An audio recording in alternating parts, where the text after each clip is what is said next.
Oh, do you mind me trying? The grim. Possibly. My dear, from the first moment you stepped foot in my class, I sensed that you did not possess the proper spirit for the noble art of divination. No, you see, you may be young in years, but the heart that beats beneath your bosom is as shriveled as an old maid's, your soul as dry as the pages of the books to which you so desperately cleave.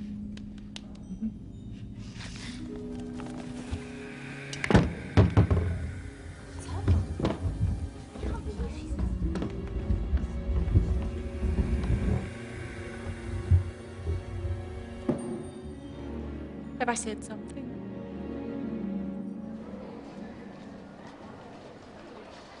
She's gone mental, Hermione has. I mean, not that she wasn't always mental. Isn't it that I've heard him call many? Alphabet Cat knows the video I've seen about as well. The first video I saw by photonic induction was like a 20-inch subwoofer until it pops. That was a good one. Yeah. I liked this one where he had like a mercury filament arc lamp, and he did it until it popped, and he had it running in the garden, and it looked like a bright summer's day when he had it lit against his neighbour's house. I'm sure his neighbours appreciated that as well. Yeah. He probably just said, "I'm a famous YouTuber," and they said, "Oh, we bow at your feet." Well, no, funny enough, he was talking in this other video about how he's like in the Lidl or Aldi, and then he says people are there with their phones, try not to be too obvious about it, but you know that they're recording you. And people go, it's like, excuse me, are you photonic induction? He says, yeah, mate, what do you want? But yeah. What does he think? Well, he's just going to stand there in Lidl and just like pop something with some electricity or something? So, hey, can you watch as I explode the middle of Lidl basket with 5,000 volts. 5,000 volts. Yeah. So I wanted You'll to see the middle of Lidl basket glowing fucking red hot, and then popping. I do like the one where he melts a spanner by putting a lot of current through it. But so I wanted to start off by saying Pit Rivers is shit. Don't go to the Pit Rivers. They've taken away the Henry Knock gun as well. They've lent their witch in a bottle to the Ashmolean. Yeah, they've taken away the like a shitty Albanian street gang. Yeah. So all of my favourite exhibits are either broken or they've been taken away. There's no Henry Knock rifle. There's no 19th century cannabis sample. There's no black lights in the. I thought you said there was a tranny exhibit. So here you are. Yes, really looking forward to getting to grips with. I'm going to put you in IT because you said on your CV you have a lot of experience with computers. I did say that on my CV, yes. I have a lot of experience with the whole computer thing, you know, emails, the computer screen, of course, the keyboard, the bit that goes on the floor down there. The hard drive? Correct. Uh-huh. Well, you certainly seem to know your stuff. That's settled. Got a good feeling about you, Jen, and they need a new manager. Oh, fantastic. So, the people I'll be working with, what they like. Standard nerds! Such a bullshitter. I'm sorry. In the chat, you see that fucking chair though sounds like a 230 watt Nikita Hammond action brushes drill on 4 reps. It's just like that's very specific. Yeah, that is very specific. do you have a lot of experience using Makita power tools, Grief? Yeah. I think he's getting a sponsorship. Isn't his channel sponsored by Nikita now? Hey, watch out! I've got a contract with Ryobi Power Tools. Oh, can we get a power tool sponsorship? It's got to be Bosch though. I'm a Bosch man hobbit. Sorry, mate. Bish bash Bosch. Yeah. I'd love to do a live. Bosch Blue, best kit you can get, mate. I'd love to do a live read for like various sort of things, or I did one for. Do you want me to speak to the mattress people? They'll sponsor anybody, won't they? Really? Yeah, there's those. Who's that? I need a new what is it? mattress. The mattress. Was it Casper mattresses? Hey, that could work if we're doing a spooky ghost Oh show. yeah, mate. I'll give him a bell then. I'll get him on the blower. We're talking hello, yeah, Casper. Yeah, we're talking about demons and John Dee creating the British Empire. Can we have a few free mattresses? I don't know. I'm sure that go down well. I mean, I'm all right for mattresses, but I'm just thinking I could do with a hammer drill and what else could I'll tell you what, I quite like a bench grinder. So you see, I'm more interested. I've got a belt sander as well, but I'd like a bigger one. So yeah, I'd love a lathe. God, if I could get a lathe, Graves insisting that whatever you buy, it's got to be brushless. I bet. Are we going to talk about brushless drills while we're here? Are we? I'm sorry, my levels of autism don't go into the ins and outs of motors. I'm interested in bearings, but not so much motors. There's pros and cons for brushless. Do you know what I'm interested in? Political sorcery. Another thing, I mean, Fruit of the Loom's a good example. In what logical thing would you have that logo without a cornucopia in it? I think this is deliberate. I think people are going it's almost like the memory hole in 1984. Like, right, let's go back in time and change this bit. Like the braces with Jaws and the lady what fancies Jaws in Moonraker. Like, she smiles at him, and he smiles at her first, and she's not intimidated. She smiles back. She's got the braces, and that's why they. Hold on, Ian said after Mandela was released from jail, he never reoffended. So it goes to show that prison does work.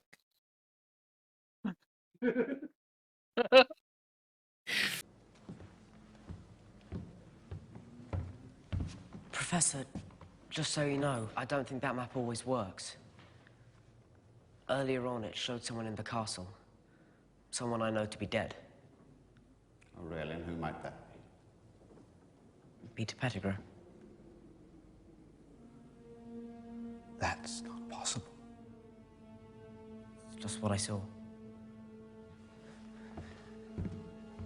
Night, Professor. Broaden your minds. You must look beyond. Nanny? Nana? Nani? 何？お前はもう死んでいる。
What we've got is a mundane world, and it's a boring world where you're just random happenstance, and you're just random ball of rock and just random bit of dirt, and you shouldn't even be here really. And the fact you're alive is an aberration. You should go back to your default state of being dead matter. Yeah, why don't you just fucking die?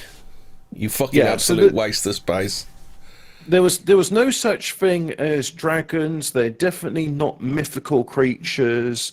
And dinosaurs, they existed, but then like some cataclysm happened, they all wiped out, which is probably the same fate that will happen to you, because cataclysms come and go, and ultimately it means that all the dinosaur achievements, i.e. all of your achievements, will amount to nothing as well.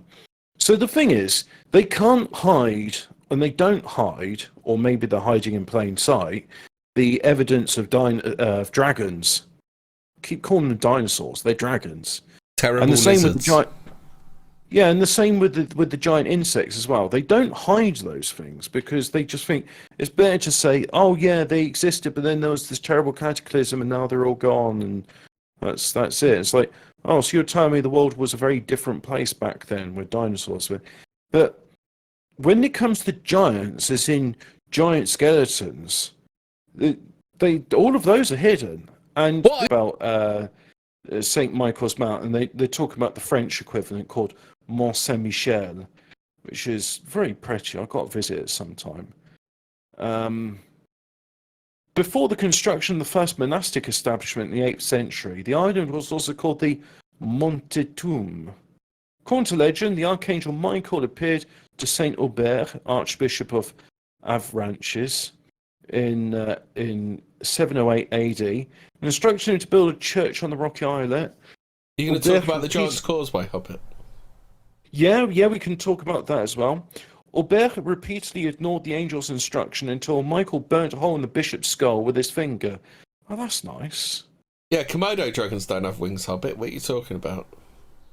Oh, yeah, there we go. So, and they're dragons. That's it. Yeah, definitely a fire-breathing dragon. More about the giant buried at St. Michael's Mount in Cornwall.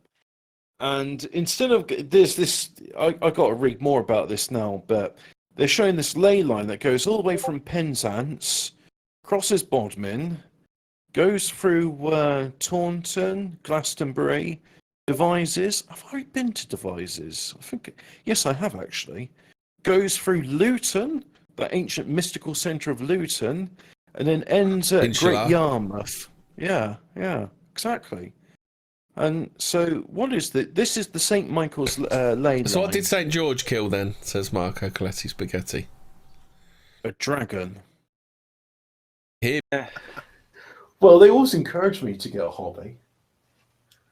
And it's cheaper than getting N-gauge railways. My God, have you seen the cost of an N-gauge railway locomotive? I have. Yeah, I know. I was sort of vaguely interested in that stuff. Yeah, models. I thought Warhammer miniatures were expensive, but my God, I mean, okay, N-gauge railways, you need jewelers' levels of skills to do it, but £138 for a locomotive. Blimey, Charlie. I mean, it's a motorised box on wheels, and it's got some very intricate gearing on it, but 138 quid? No. This is I mean, actually, this is more important as well, because I'm really glad we're in the stage now. I'm guessing, especially you, 00, used to listen to David Icke. Oh yeah. Did you used to listen to the People's Voice? I did. The short time it was up, yeah. Yeah, well, you might have heard me a long time ago. Oh, he's supposedly come up. He said he's coming up with a new project, isn't he? A new TV or internet type project, isn't he? Good. Well, I hope he's learnt his lessons from the People's Voice and he can make a better go of it, because the time's ripe now. I mean, before people were saying, what's the point in this? Why not just record some stuff and put it on YouTube? But YouTube is becoming increasingly unviable as a platform, and I'm glad we can still use it, but in the future I'll be looking forward to whatever the new platform is. But the reason I mentioned about the People's Voice is he was talking then, and Alex Jones, about being the tip of the spear and saying that many new people come up, and I'm glad we've now got to that stage now where people like myself and you, Hemi, we're here, and this means we get to hear people like 00, because I've really been interested in what you've been saying, and I've been leaving little comments here and there in the Telegram chat. But I just, I'm glad I'm here today, doing it live. Yeah, I mean, I don't want to sort of toot my own horn, but I have been sort of investigating this stuff for over 30 years, kind of like, so I sort of do know what I'm talking about. So is this the first time you've had an outlet for it then? I've usually just like I've never been on air before and talked about it. I'm more of a writer than a speaker, but I'm getting into speaking about it now. Because before everything was very secret for sort of obvious reasons, but I think it's changed now. Now people are more public about it because the powers that be are now revealing what they're doing, aren't they? So I think we should as well just be open about it. You know, fuck all these secrets and hiding away. I think just say what you're into. The problem about that is, I say we're like in late stage Soviet Empire where you got to practice samizdat and just understand that what you're doing has to be clandestine for your own safety. But the thing is, I feel like very soon we'll enter into. I'm sorry, audience, my chair is very creaky. Yeah, your chair would have been better last week when we were reading the ghost stories, Hobbit.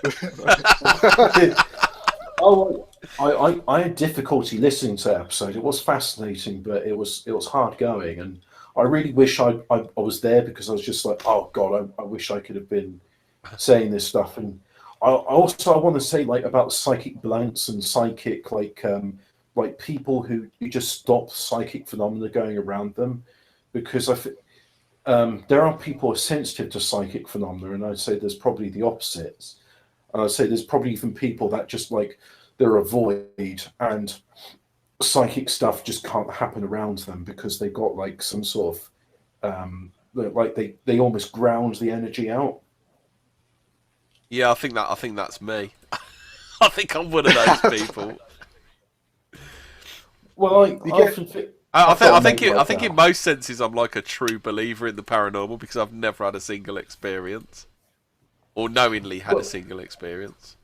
At least you're not a skeptical, because I mean you're open to it and you've got the curiosity. But there's a lot of people that they're skeptical, and I think their skepsis, the skepsies are because of the way they are. I mean, Rudyard Kipling, he summed it up perfectly. He said, "Magic doesn't exist for those who don't believe in it."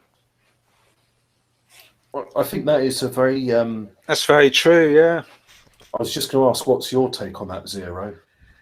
I find it very strange that all this sort of skeptic versus believer, it's always one way, isn't it? It's like it's acceptable to take the piss out of the weirdo who's into the occult, but it never seems like acceptable to take the piss out of the skeptic and point the finger at them. That Chris, I think I've said this before, and I don't know if I've said it on a stream, but I was watching that haunted. Do you remember that Haunted Homes? And he was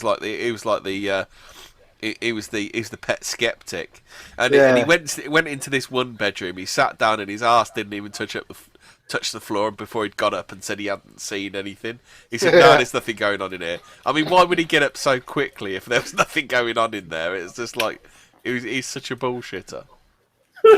Sorry, in the chat you see that fucking chair though. Injury from lathes or routers.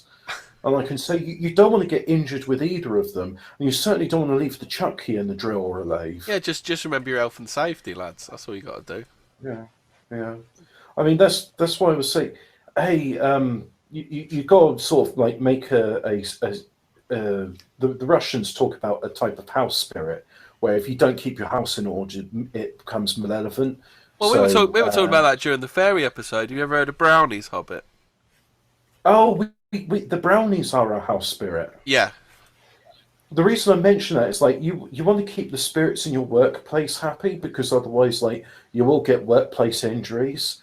And I'm looking at this stuff with the injuries, and I had almost a premonition today that something bad's going to happen to me. I'll be specific about what that bad thing was after the air, and then lo and behold, that bad thing happened to me, and I was like, I saw it coming, and yet I didn't take any steps to prevent it. Do you think it could be the other way around, that you kind of memed it into being? Do you think you could have memed your own destruction, Hobbit? I was very, very wound up at work. Well, just wound up in general, and one of the things the highway code says is don't go driving when you're angry. You'll become irrational and aggressive, and it's like that. I was a bit silly. Nothing dangerous happened, so people don't get don't start like going, oh, I'm going to dox him just to see what roadside incidents happen. No, nothing dangerous happened, but yeah, it was one of those things. So where were we? Talking about brownies and how that pertains to political science and how NEC did some black magic which ruined things. I don't think it was black magic. I think they were just like designed to. They were the safety bar, weren't they? Black magic. They were casting dark rituals, harvesting Gelfling energy to ruin Brexit. It's just that what I'm interested. Speaking of, actually, you reminded me, Hobbit. Brexit's a magical word, isn't it? Because we voted to leave the European Union. So what happened was the left then turned it into Brexit, didn't they? I'm glad you mentioned that point, because I said I really despise the term, and I use it because everyone else uses it. I've despised it for a long time, Brexit. Well, yeah, because I'm saying, well, why don't we just call it the independence referendum, or just why don't you call it leaving the European Union? Because you can either leave the European Union or stay in the European Union. You can't sort of leave the European Union, but you can Brexit, and Brexit is it's we think it means one thing, whereas they know it means another, don't they? I mean, that's the horrible thing with neurolinguistic programming. You've got certain trigger words like racist, conspiracy theorist, Brexit. And then these terms will have all these energies with them, and they are magic spells. Neurolinguistic programming is magic. There's no and they are magic spells. Neurolinguistic programming is magic. There's no and ifs or buts about it. But it's created by awful people like that Richard Bandler, just like an awful like whore. He'd whore himself out to whatever company would pay him, just awful. So who's he then? I don't know who he is. He created NLP, didn't he, with that other guy, I can't remember his name, but just like awful sort of like mercenaries, really. They'd hire themselves out to any old company, like whatever race was behind it sort of thing, and just awful. Vulgar capitalist sort of like sorcerer, I suppose. Cool. So do you think, as most people do, that neurolinguistic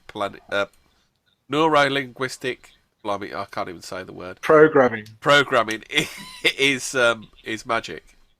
Well, it's hypnotism, isn't it? It's hypnotism, like ambush hypnotism. Because Richard Bandler would demonstrate it in his lectures. He'd pick some sort of person of the audience and ambush hypnosis him, or sort of like instantly hypnotise him to sort of demonstrate it. I mean, that's a term which I've now I'm familiar with, is ambush hypnosis, and that I find very interesting. And I mean, the simplest way of putting it about, and I have to break things down into simple things because I'm very brain when it comes to some of this stuff, is you got spells, right? And spells are comprised of spell-ings, and words are comprised of spell-ings. And neurolinguistic programming is using words to program yourself into doing certain things. In other words, to alter reality using words and incantations. Well, fuck me, that's magic. I mean, I don't know how else to describe magic, because you use you use words and incantations, and you affect reality around you. Yeah, definitely. Well, what's political correctness if it's not magic, is it? It's changing the way people speak, think, and act, isn't it? So I think Twitter's like that, because I quite enjoy the fun I have on Twitter, and I just have to understand that when I'm using it, I'm talking in a code which effectively is a magic spell. I'm not allowed to speak truthfully, because if I did, I'd just get banned for a hate speech.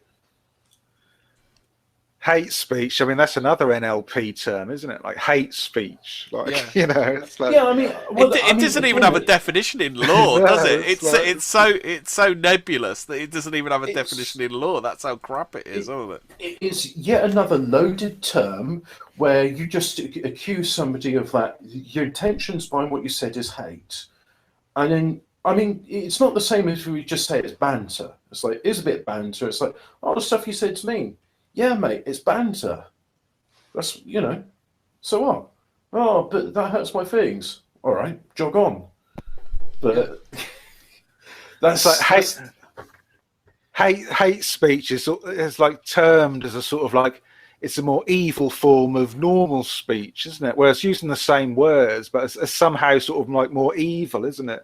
Yeah. And like terrible. Like they're basically saying you can't say certain things because that's hateful, and even if you say something fairly innocuous and quite funny, like, "Oh, it's terrible how this religious group is persecuted. If only they had their own country which they could go to, so they could escape all this virulent hatred for them for no good reason whatsoever." And it's like, it's funny jokes. It's just it's funny words. But then someone says, there's a hate speech, and it's like, well, mate, you're assuming I'm being hateful, whereas all I'm doing is just having a bit of a laugh. Like that, isn't it? It's like Slender Man. Well, a tulpa is a creature that can be created out of pure thought. I would go as far to say that most creatures, in fact, most of our world is a tulpa of our creation. In which case, why is it that only when we travel to Australia did the duck-billed platypus become real? Yeah, that's a wind-up creature, isn't it? I mean, anybody here, Capstan, who doesn't believe in God, look at the duck-billed platypus and tell me God doesn't have a sense of humour. Yeah. Because, I mean, it's just like, this is a creature, and it's like, you try and describe this creature to people, and all the features it's got, like, oh yeah, it's got a poisoned beak, and it's got flippers, but it looks a bit like an otter. Yeah, because that's the thing not many people know. They're actually poisonous, aren't they? Don't they have poisonous claws or something? I don't know, and it glows in the dark, and it can levitate. Is it the CIA? The more features you describe about it, oh yeah, its blood is neon green, and they just say, "Nah, you're making this up. This is a wind-up, mate." And then you sort of like, because it's like one of those things you'd see at a Victorian freak show, where they've stitched bits together. Exactly. I mean, that's where all these griffins, and I say griffin because that's like it's a mishmash creature, like eagles and lions and stuff like that together. But there was a lot of griffin, taxidermied griffins in Victorian freak shows, and the duck-billed platypus just. While both male and female platypuses are born with ankle spurs, only the male spurs deliver venom, composed largely of defensin-like proteins, 3 of which are unique to the platypus. The DLPs are produced by the immune system of the platypus. The function of defensins is to cause lysis in pathogenic bacteria and viruses, but in platypuses they're also formed into venom for defense. Powerful enough to kill smaller animals such as dogs, the venom is not lethal to humans, but the pain is so excruciating the victim may be incapacitated.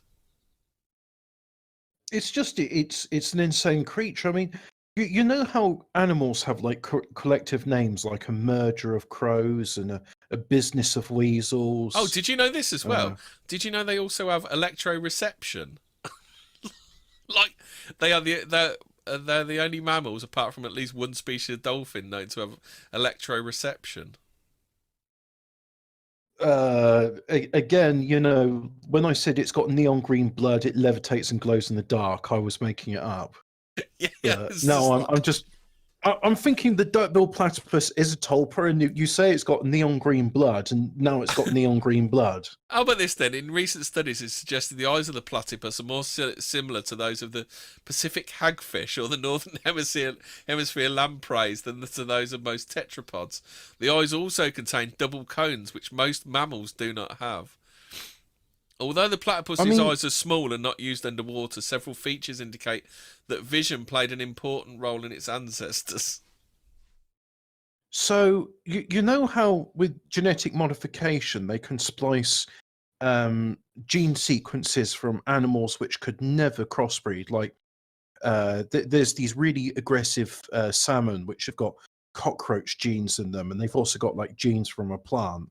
Well, Yeah. I didn't think it was possible to splice plants with animals, but they did it. And I'm wondering if the duck-billed platypus is an ancient example which somehow survived of genetic engineering, where the lab technicians got bored and were just like, "What's the craziest creature that I we haven't can make finished which yet. exists?" I haven't finished yet. They're a mammal that No? lays eggs. They're a mammal that lays eggs as well, aren't they? Oh, I forgot they're egg layers. I mean,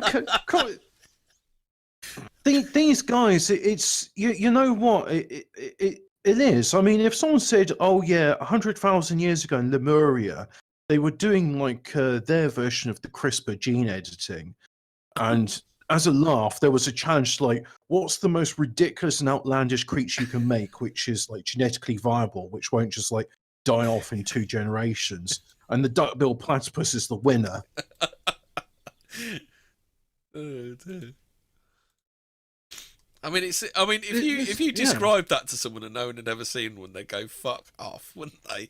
If like some like carnival barker from the Victorian era told you what these are all about, they'd go fuck off, mate. There's no way that thing exists. I wasn't born yesterday. What do you take me for? An egg-laying mammal with poisonous spurs with glow-in-the-dark blood? 20 grand a year to talk fucking bollocks. Do one. 20 grand a year to talk like a fucking knobhead.